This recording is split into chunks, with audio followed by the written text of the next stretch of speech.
Yo, Big Kesh back up in here. This is the real meaning of 616 in LA. Shout out to Rapaholics. He got a breakdown, and they really gonna think you was the dirt now. Oh yeah, I'm just saying, just throwing it out there. They really gonna think you was the dirt now. And we're about to get into this video. I'm gonna leave a link in the description for y'all to watch it, unfiltered and uninterrupted. Beware of scammers, y'all. There was someone in the comment section acting like it was me, and they're telling you to call them. Don't do it. That's not me. I don't ask for money online. But yeah, let's get into this video, y'all. Y'all know I'm like holding y'all. Without further ado, let's get it. Lawbreeze and Gentlegrams, in today's episode of Lawbree in Gentleland, while a couple days passed from the deranged raps and insane blast of Euphoria, the world wondered where the whack job went. Not a word. If you haven't got your concert tickets to the GNX concert, please go get your tickets. Now.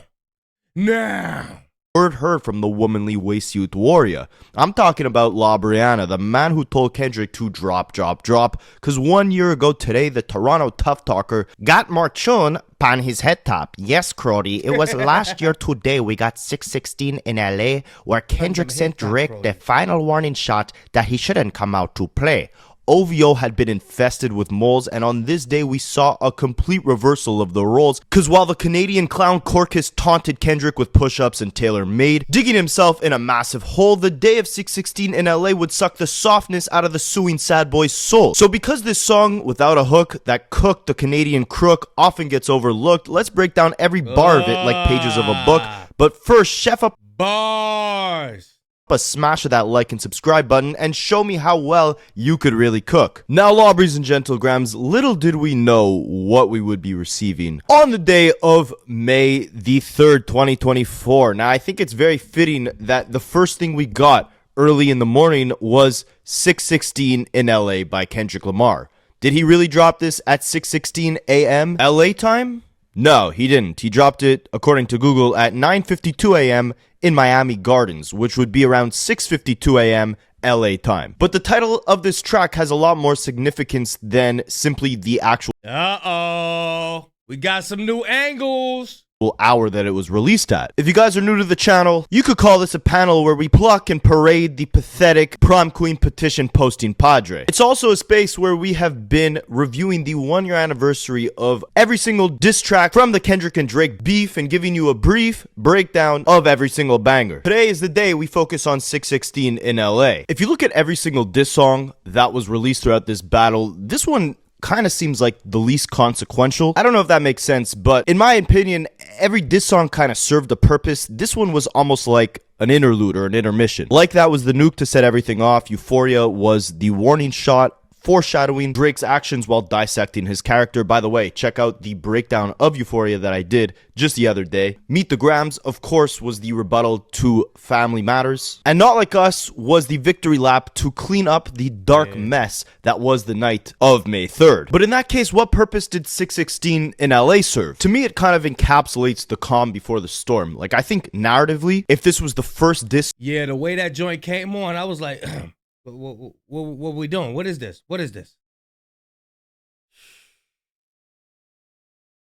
Then I seen. This is a haymaker right here. Song that Kendrick released, it might have made the sequence of events more interesting. Like, imagine hearing a song like 616 in LA before anything else. Oh no, Kendrick... you know what? I'm thinking of Euphoria. My bad. I'm thinking of Euphoria. Euphoria started off slow, then it sped up. I'm thinking of Euphoria. Damn, my bad. Revealed, right? Like, it was very calm. It was him kind of contemplating what direction he should take this thing. You know, he's implying a lot about the dangers Drake may be obliviously suffering from internally within his own team and the consequences that could derive from actually going to war, you know, contemplating with God on how he should actually approach this. Imagine 616 as the first thing we got, the first message we got from Kendrick before kicking this battle off, and that leading into the calm intro of Euphoria, and then obviously the Euphoria song getting progressively more menacing and high energy as it progressed, as the different beats switched, right? I say all that to say 616 aside from being an extremely layered song, we're going to touch on, again, the entire song, break it all down. You'll see there's a lot more to this song than what you hear on the surface. But aside from that, I think it sets like a really strong introduction for where Kendrick's headspace is at and what we were about to see in literally the next 24 hours after this song was released. So again, like we did with Euphoria, there's many layers to everything from the cover art to the title of the song alone. So if you're not here for reaches, you might as well leave this video right now. Let's start with the title. Obviously, I love reaches. Hey, I love reaches.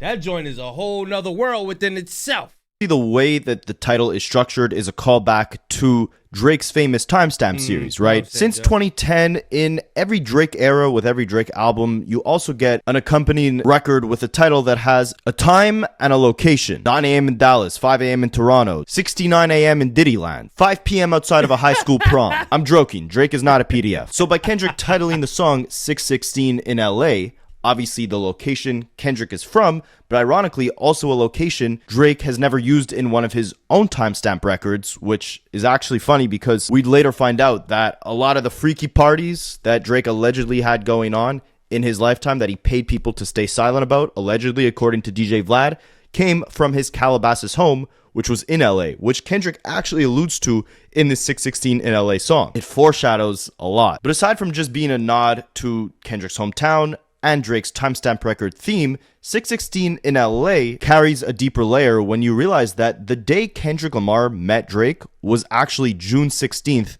2011, in Toronto, ironically. June is the 6th month of the year. And again, they met on the 16th day, 6/16. Kendrick actually did an interview with XL. Another one that, well, he might go over it. If he don't go over it, I'm going to say it. XL, where he detailed the first time meeting Drake. It was backstage at his first show in Toronto on June 16th, 2011. And apparently after the performance, Drake reached out to Kendrick and they met up. So Kendrick spoke about it saying, "We met up, chilled out, got a vibe, see where each other was at and stuff. Sometimes you like a person's music, but you definitely don't like the actual artist when you sit down and talk to them. That's a real good dude. He got a real genuine soul. We clicked immediately." This meeting, of course, led Drake and Kendrick to not really collaborate, but for Kendrick to actually have an entire interlude on Drake's Take Care album, the Buried Alive interlude. We're going to touch on that record and the themes in it shortly because they do tie into 616 in LA as well. But this was the old Drake. When he still had his morals, and when he first came in, he was still respectful. You know what I'm saying? He was still respectful. But when he got that money, he became something different. I'm telling you. Kendrick did speak about that record in this same interview when he talked about meeting Drake, saying, "Meeting a person that's the same age as you, and that moment of him pulling up in a Maybach and 40 pulling up with no doors, at that moment, you want that. You go back to this mind state where materialistic things is something that you want in your life." And of course, this meeting that Kendrick had in Toronto and the perspective he gained of seeing Drake, the same age as him, having accomplished more at that time in his career, led to the themes that we'd see touched on in Buried Alive Interlude. Buried Alive Interlude was a very interesting track, and you could kind of almost think of 616 in LA picking up where Buried Alive left off. The track depicts Kendrick reflecting on his ascension to fame and how the old him, before the vanity, before the Hollywood lifestyle consumed him, is dead at this point, buried alive. Kendrick in this song has killed off the person he used to be, trading it in for the superstar that we would see emerge very shortly after this song was released. Similar to Pimp a Butterfly, where Kendrick is confronted by Lucy acting as the devil, here he's approached by an alien, and as he says,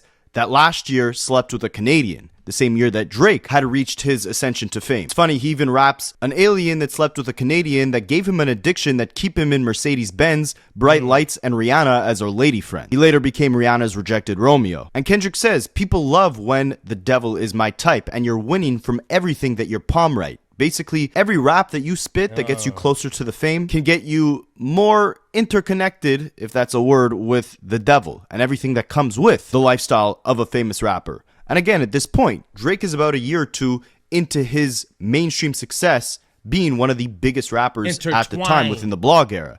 Kendrick is on the come up, watching Drake in their meeting in Toronto, and basically almost blaming Drake for showing him what it's like to live this famous life as a massive rapper. Satan do that, especially if you're on your journey. If you on your journey of trying to, let's say you're trying to eat healthy, let's say you're trying to lose some weight, let's say you're trying to, be what is it, abstinence? You practicing abstinence. You going without the Satan come through. He give you that. Hey, look, he come through and have you meet that perfect person. Your type. He'll bring your type to you. He be making you smell good food all the time. When you know you trying to fast, that's how Satan do. That's what Satan do. So Dot on a journey, like, I ain't messing with none of this stuff. Had this dude coming to Maybach. That's Satan, boy. I'm telling you, hey, look. Once you know how Satan get down, and you got to put on the armor of God. You know what I'm saying? That's why you got to read the word, because he tells you how Satan get down. When Satan brought Christ, it was to a mountain, right? He was like, Satan said to Christ, if you worship me, I give you all of this. I give you everything. You just bow down and worship me.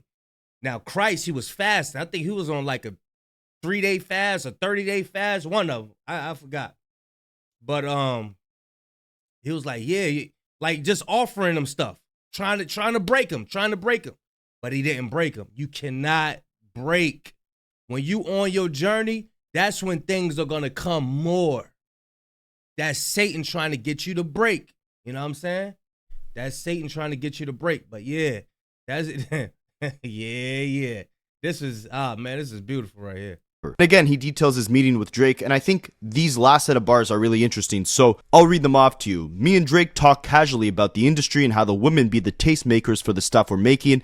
Then he said he was the same age as myself, and it didn't help because it made me even more rude and impatient. Yep. So blame it on Mr. OVOXO, the reason why I'm breathing all the vanity I know, the reason why my best friend says she loved me more than life, but I live a double life and had to let her go. Essentially, again, burying his former self and his past in replacement for this new mainstream rapper lifestyle that he's now living and he's watching Drake in the midst of. Kendrick continues, the highlight was when Drake said, you belong to the people when you're outside. So dig a shovel full of money, full of power, full of pee, full of fame, and bury yourself alive, then I died. Essentially, again, showing that Drake at this point in his career was so captured by the fame, by the people, that he didn't live his life by his own accords. He abandoned prior relationships, morals, ideologies, in replacement of being drowned in a basket of this materialism, right? And Kendrick is essentially saying, Drake warned him, like, once you reach this level, you belong to the people. Your soul will be in a constant fight between who you truly are and what you portray to the world, and constantly battling against the temptations that come with this newfound fame. This song was from 2011. You fast forward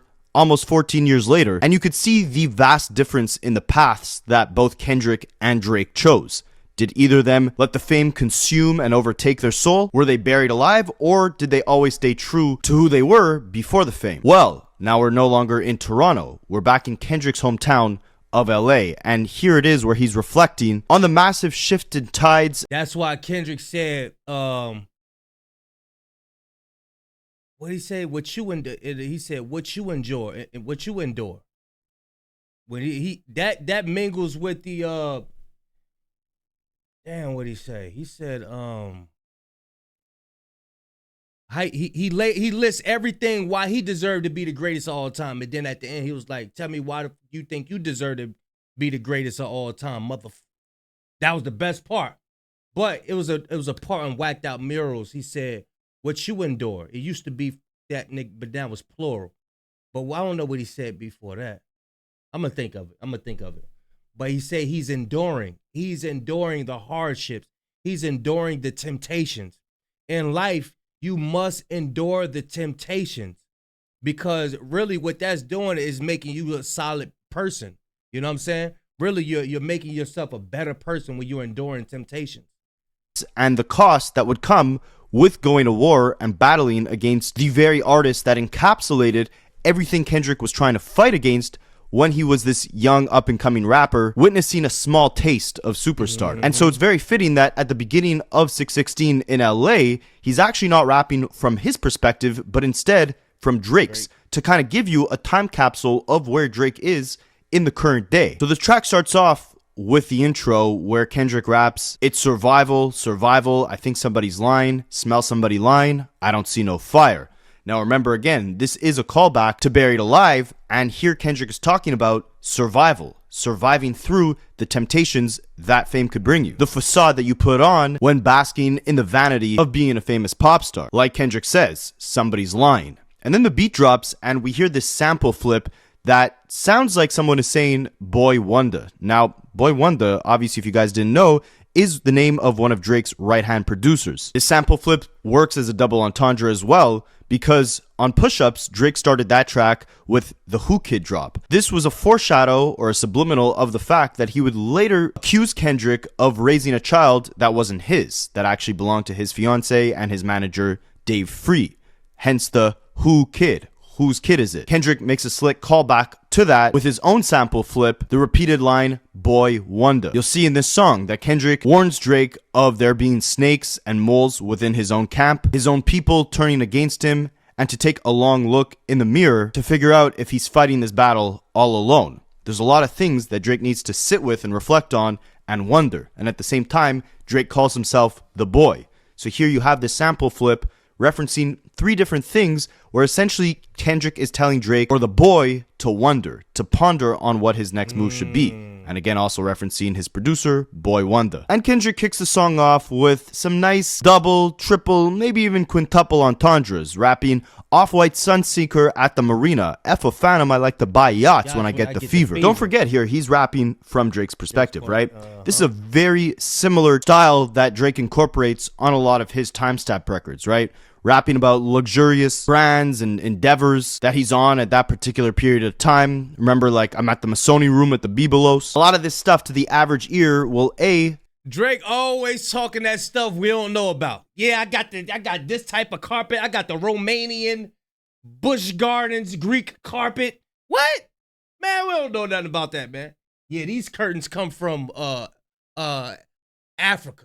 No, these curtains come from Russia. The part don't nobody. He always said talking that shit don't nobody know about.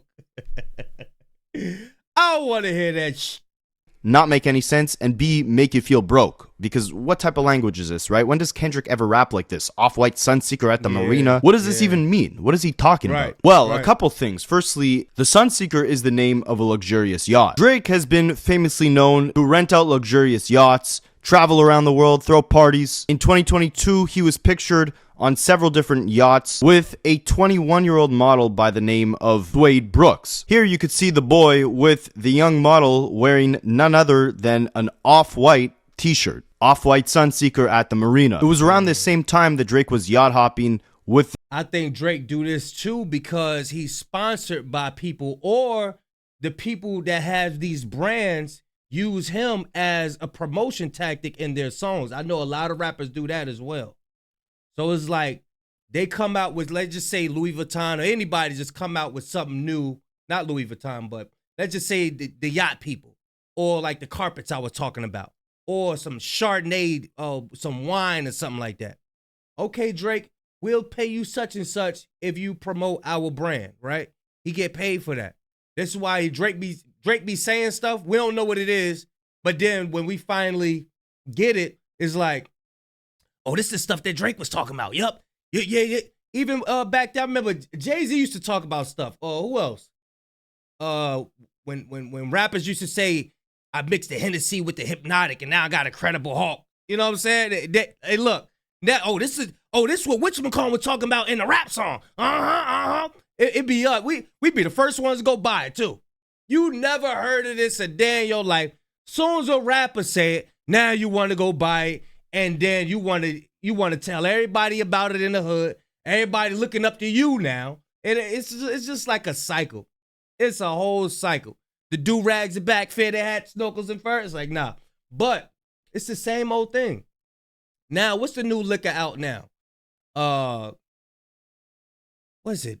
Julio? Is it Julio? Don Julio? So everybody going crazy over that. Then next year is going to be something new. Then next year, remember when Ciroc came out? Ciroc first came out? Oh, yeah, that's the peach one. Oh, she got the peach one. Yup. And what's everybody's favorite line? You don't get no headaches with this. You don't get no headaches with this one right here. Every liquor they come out with, the Ninja is going to go promote it for these companies and tell everybody, yep, this is the one you don't get no headaches off of. Yep, no hangovers off of this one. It's the same. And we've experienced this year after year after year after year after year after year. Whatever these brands come out with, they're going to get a Ninja. We free promotion. Don't nobody be paying us to promote nothing.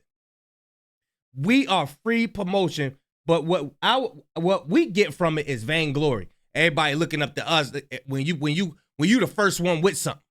When you the first one with something, you want to come to the hood, show everybody, yeah, I got the new stuff. I got the new stuff. You know what I'm saying? I just hate this cycle, bro. I hate this cycle, man. I hate it. I hate it. I didn't mean to go off on that tangent, but that's how much I hate it. This woman, where he was actually detained in Stockholm, Sweden, the night before arriving in Ibiza. And you'll see in the next few bars, Kendrick makes reference to the yacht docking in Ibiza. Drake at the time posted but then deleted on Instagram a letter he received by Swedish authorities which said information for those suspected of a crime and subsequently detained. This was like a photo dump, so in that same post there was a bunch of other pictures and videos, one including his friend Chubbs dancing at a club in Ibiza. And the caption of this Instagram post was, "I want to see Ibiza Chubbs, fam." So again, Drake is on this yacht traveling with this young model. He gets detained in Sweden, doesn't say for what, posts the ones who didn't turn, and then deletes the letter from Swedish police proving that he was detained and captions it saying he wants to see Chubbs in Ibiza. The night he's released from Sweden, he makes his way to Ibiza. Now, remember that because it'll play an important role in the next few bars very shortly. But first, when he says Sunseeker, he's not just referencing the yacht. Kendrick is also referencing the fact that at one point, Drake was hiding the fact from the world that he had a son, right? Initially, it was with adult film star Sophie Brousseau, and before acknowledging that this was his son, Drake, rightfully so, made her go through a bunch of paternity tests to make sure this was in fact his child, aka Sunseeker, seeking his son, seeking to see if this really is his son. Aside from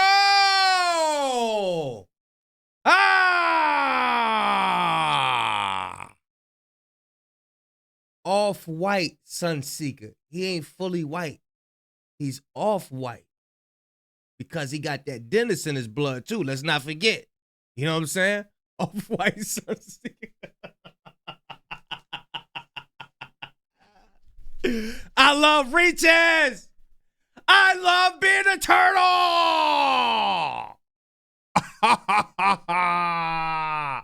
From traveling on a yacht with this young model, there was also the picture of Millie Bobby Brown on Drake's yacht docked at a marina back in 2017, where she captioned it saying the picture was taken by Drake. If you guys didn't know, Millie Bobby Brown and Drake have a very weird history where he, as she claimed, texted her about boy advice way back when she was around, I believe, 14. And again, she was seen on his yacht docked at a marina. Hey. Like the line says, off-white Sunseeker at the marina. He continues, F a fan. I don't know. That ain't Dennis' side right there. But again, I don't know. What you gonna do with that? That's a pencil, man. What's up with y'all liking these pencils, man? Y'all don't like no thighs? What Dot say? You a thigh man or a breast man?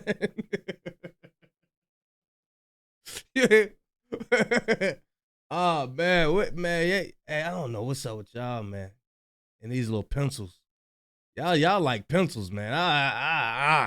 Nah. I like to buy yachts when I get the fever. More double entendres here. Firstly, obviously Drake has the song Teenage Fever, which was released around the same time that Millie Bobby Brown was docked on his yacht at the marina. The Phantom is a reference to the Rolls-Royce Phantom truck, vehicle that Drake is famously known to own several of. And here Kendrick is not only saying that instead of a Phantom, instead of a Rolls-Royce, Drake would prefer to buy a yacht when he gets the fever to spend, but at the same time, what is a Phantom? It's a ghost, who was known to be Drake's ghostwriter on several different reference tracks that leaked, specifically off of Her Loss, songs like Jumbotron Poppin', Back Outside Boys, Lil Yachty.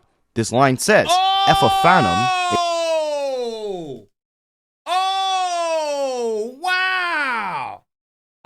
hell nah. This ain't What's the Dirt right here. Yo, What's the Dirt ain't had this. What's the Dirt ain't had this type of breakdown right here. Nah. He ain't had this one right here. That was fire. That was fire. Gwitty. That was fire. AKA F a ghost, I like to buy yachts when I get the fever. Kendrick continues, wine cooler spill on my white t-shirt, the sightseer. Now, this is a crazy bar because when you do a little digging, the world caught on to the fact that there was this story that a woman by the name of Madison Beer had told where she was at a party hosted by Drake. I believe it was at Drake's house, where one of her friends actually spilt cocktail drink all over Drake's white t-shirt. Drake's drink of choice is known to be a wine cooler, fruity alcoholic cocktail. Remember, Madison Beer details this party that she was at where her friend spilt a drink all over Drake's white t-shirt, the same one that Kendrick is believed to be referencing in this line. But the line gets even more crazy when you think about the linkage between Madison Beer and Drake. Drake is good friends with a guy by the name of Zach Bia. Kendrick makes reference to Zach Bia later in this song, which we'll touch on, but Madison Beer and Zach Bia were on again, off again dating from late 2017 to March of 2020. Oh, he done took the dude girl. I bet you. 9. If you look at when Madison Beer was born, it was March of 1999, meaning when she first started dating Zach Bia, she had just turned 18 years old. Drake and Zach Bia are friends. He is the likely connection to how Madison Beer was ever at one of Drake's parties, where she details how she brought her friends along for the ride. The same ones who spilt a drink on Drake's shirt. Now again, she only started dating Zach Bia when she just turned 18 years old. This would be around the same time, 2017, where Madison Beer was pictured on Drake's yacht. The same time when an 18 to 20-year-old Madison Beer and her friends were partying with Drake, spilling alcohol on his white t-shirt. 10 years later, he's in an off-white t-shirt, traveling on a yacht with a 21-year-old model. Kendrick is detailing all of these adventures with these younger women on this song in these first set of bars. And he continues, trifecta, money, morals, and culture. That's my leisure. Now, this is a callback to the different trifectas that Kendrick rapped about on previous diss tracks, right? On Euphoria, and like that, he shifted the trifecta ever so slightly. Like that, it was money, power, respect. The last one is better, aka the respect being better. Euphoria, he rapped, oh, you thought the money, power, and fame would make you go away? Telling Drake like, oh, you thought these three things would enable you from hiding your true self to the world, eliminating your past life, making you go away? And here he's saying, money, morals, and culture is my leisure. Here he's using this trifecta to create a satire of Drake's self-image. Rapping from Drake's perspective, Kendrick here is implying that Drake is claiming mastery over these three domains, money, morals, and culture.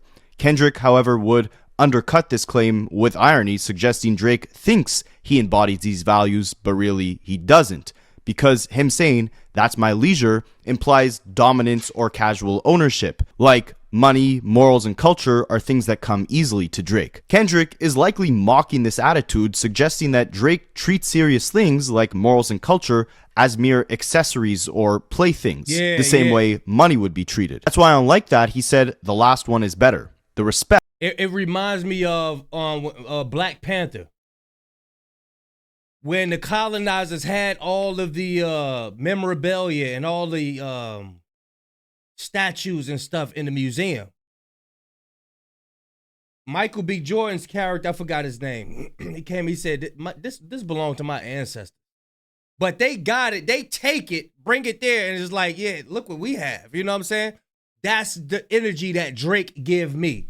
When he get Pharrell chain, when he brought Tupac's ring, when he do that stuff, it's like he's collecting his own little museum. Like, look what I have. Like, yo, you gotta respect this stuff, bro.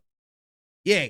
Oh, you trying to take up Pharrell? You need to come get his legacy out of my house, bro. He have no respect at all, boy.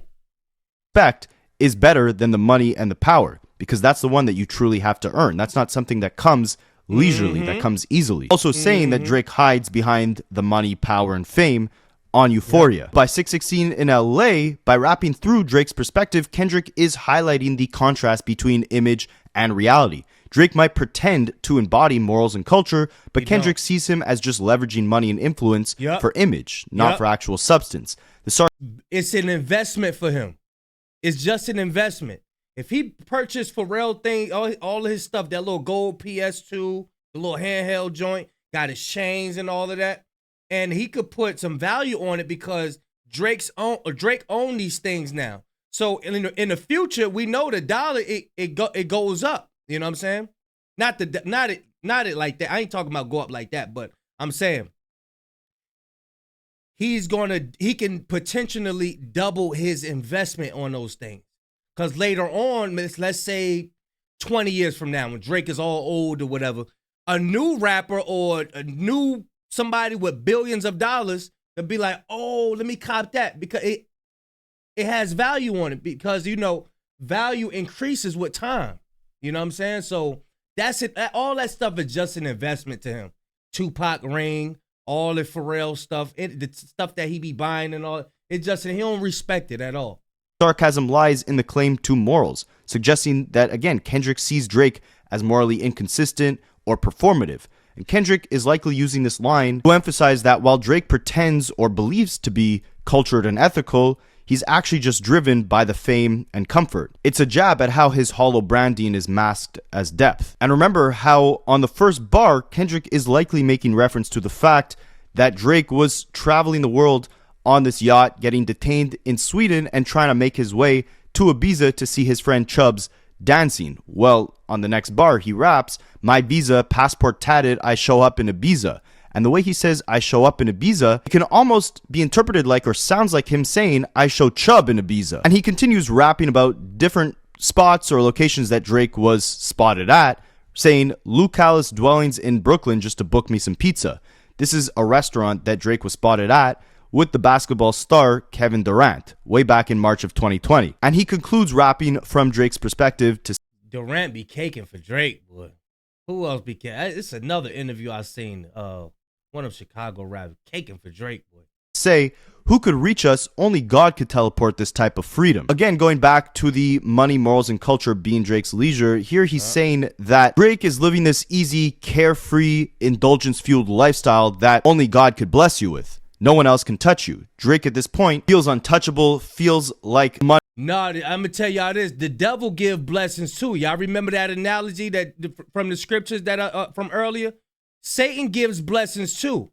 But the thing is, when Satan give you those evil blessings, it's only the gratification that you get from it's only temporary. But you don't feel at peace within. You're still not happy with yourself. You're going to continuously need things to make you happy. That's why it's best to get your blessings from the Lord, because you feel secure within. Like, say if you got materialistic things, whatever. If you wasn't to have those materialistic things, right? You still feel peace within. You know what I'm saying? You still feel good within. That's why you want God to bless you, because you still feel good within yourself. You don't feel like something is missing. You know what I'm saying? As when you get blessings from the devil, from Satan, you know what I'm saying? He give you these materialistic things, right? But you still don't feel complete, and you only get temporary gratification. It ain't no longevity in that. And then at the end of it all, you're going to crash. It's only temporary. That's why it's best that, you know what I'm saying, that, hey, look, I'd rather be happy with nothing. You know, God can bless you. God can make you, because he's in charge of the spirit. He's in charge of your soul and your spirit. You know what I'm saying? He can make you be happy with nothing. If you give your life to the Lord and you give your life to prayer, fasting, meditation, when you meditate, it's just you with your eyes closed. You're disciplining yourself to be happy with nothing. You don't have to have the shoes. You don't have to have the jewelry. That's why it's always good to practice prayer. Prayer is a form of meditation. You see, it's in Matthew's, I think, 9. Was it Matthew's 9 and 16? Might be 8 and 16. I don't know. But that's where the Lord's Prayer is. You know what I'm saying? Our Father who art in heaven. He tells you, before that prayer, he tells you, lock yourself in a closet. It tells you, lock yourself in the closet. Then it says, our Father who art in heaven, hallowed be thy name. You know what I'm saying? Say, lock yourself in. Why do it say lock yourself in the closet? Because it's dark. No distractions. It's just you and the Father. It's just y'all two. What this does, it conditions you to be happy with nothing. It's all full circle. What God's been telling us, it all wraps around in full circle. It all comes back. And then you'll start to get it like, oh, then you're not stressing if somebody takes something away from you. You ain't stressing about no materialistic things. You ain't stressing about no money for real. All you asking God, look, just bless me so I won't have to worry about nothing. You know what I mean?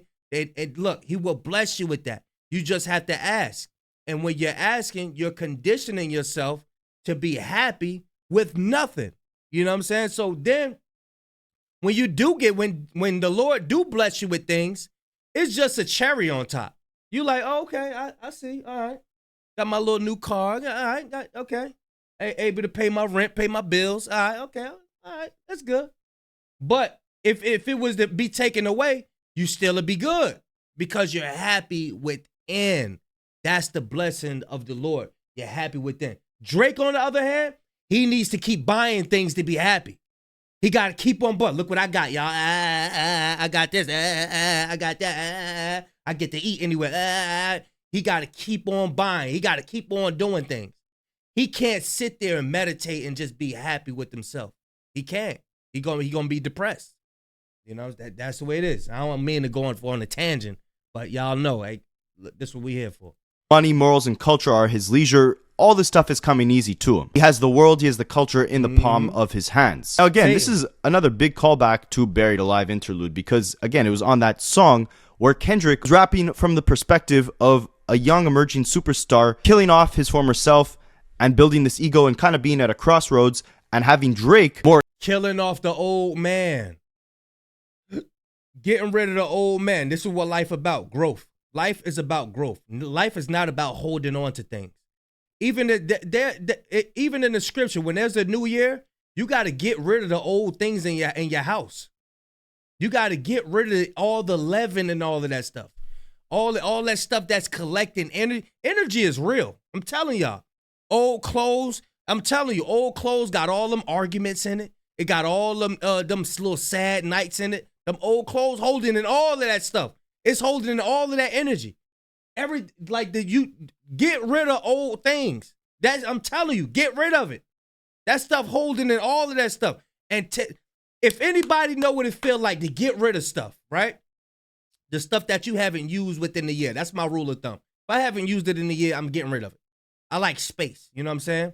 If anybody have gotten rid of things, tell everybody in the comment how much of a burden is lifted off of your back when you just clean house.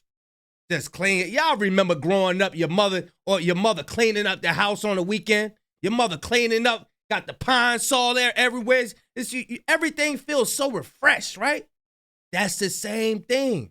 You got to get rid of all the old, you know what I'm saying? And you just feel so peaceful.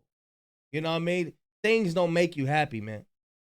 The Lord can bless you with happiness, for everlasting happiness.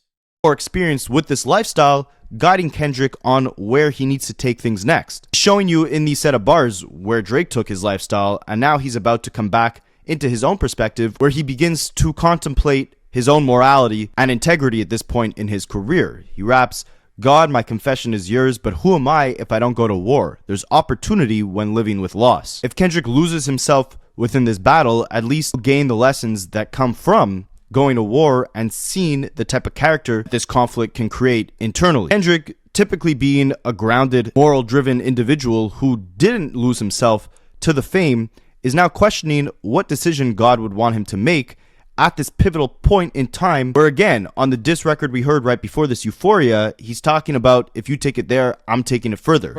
At this point, he's debating on, do I take it further? What are the benefits and cons to actually going full on into this war. And it's interesting because, again, when he's rapping from Drake's perspective, he's talking about leisure, he's talking about feeling free, he's talking about Drake feeling like he's morally unquestionable, if that's a word, whereas Kendrick on the other end is questioning his morals and if this is the right decision to make ethically. Who am I if I don't go to war? Who am I if I don't fight for what I believe in? If I do lose myself within this war, again, there's opportunity when living with loss. He continues, I discover myself when I fall short. I discover through my flaws the type of character I truly want to be. He continues, raise my hands to a fallen sky. I fantasize me jumping planets immortalized. I correspond 3 angels watching me all the time. A fallen sky is a term used to describe the world after a catastrophe. Here he's reaching for that war. He's stepping into it, which inevitably will have him immortalized. Jumping planets, aka reaching new heights within his career, within his influence on the culture, his legacy living on forever. And just a few bars before, he's rapping from Drake's perspective, saying,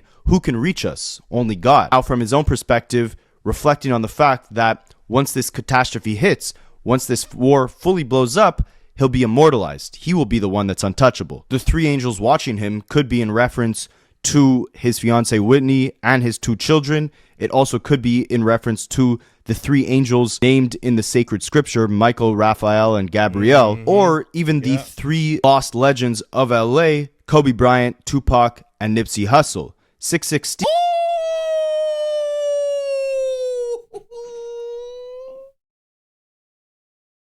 Wow.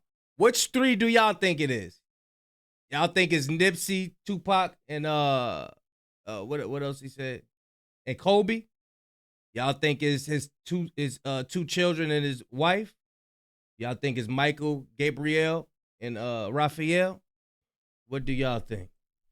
Also being the date of Tupac's birthday. It's likely in reference to his family because the next bar he raps, put my children to sleep with a prayer, then close my eyes, definition of peace. And on Euphoria, he spoke to Drake saying, you don't know nothing about raising your son. Waking him up, know nothing about that. Then tell him to pray, know nothing about that. Here, Kendrick is emphasizing that he's at peace with the life that he built, right? Cultivating this family behind the scenes, living his life in private, not getting lost in the temptations of fame that he was battling on that. Only you like being famous. I told you, man, it's about peace. Everything else, all the materialistic things, that's just a cherry on top. That's just a little, you know what I'm saying? That's just God letting you know, okay, I see. Go and do your thing. I remember the story with Job. You know what I'm saying? He got everything back. But it's all about within, you making that connection with the Father. That's what it's about. Making that connection. But I'm going to leave a link in the description. I didn't yap too much. We have 42 minutes in the video. Yeah. Y'all let me know what y'all think. This is fire. I like this breakdown right here. This is fire. Yeah, y'all let me know what y'all think, man.